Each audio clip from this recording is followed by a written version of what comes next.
আমরা যারা সমাজ থেকে কুরবানি দেই, যারা সামাজিকভাবে কুরবানি করি, সমাজের কুরবানির ক্ষেত্রে দেখি যে হুজুরের বেতনের জন্য অনেকের সমাজের কুরবানির গোশত আপনারা আটকায় রাখেন, তার বাড়িতে গোশত পাঠানো হয় না। এই কাজটা আপনারা ভুলেও করবেন না।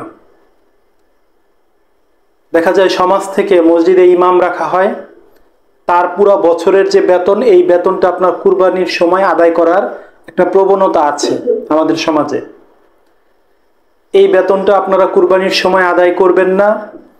যদি কেউ দিতে ব্যর্থ হয়, এই বেতনের সাথে কুরবানির গোশতের কোনো সম্পর্ক নাই। আপনি সমাজের একজন মসজিদের সভাপতি, সেক্রেটারি যেই হন না কেন, আপনি ওই সমাজের ওই ব্যক্তির কোরবানির গোশত আপনি আটকাইতে পারেন না, এর কোনো দলিল নাই। হুজুরের বেতনের সাথে কুরবানির গোশতের কোনো সম্পর্ক নাই। কেউ যদি হুজুরের বেতন দিতে ব্যর্থ হয়, আপনারা তার সাথে আলাপ আলোচনা করে চেষ্টা করবেন বেতন নেওয়ার জন্য। না হলে মসজিদের যে সভাপতি, সেক্রেটারি আছে, তারা এই বেতনটা পরিশোধ করবে। কিন্তু কারো ওপর জুলুম করবেন না, কুরবানির মধ্যে কারো গোশত আটকায় রাখবেন না। এটা সমাজে বিভিন্নভাবে পরিলক্ষিত হয়।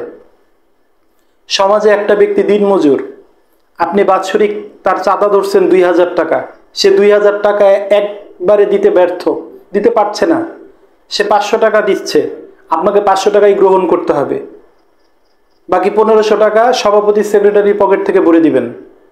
মসজিদের সভাপতি, সেক্রেটারি হয়েছেন, এই কাজটুকু আপনাকে করতে হবে। মসজিদ কমিটি আপনাকে দায়িত্ব নিতে হবে। কিন্তু ভুল ক্রমেও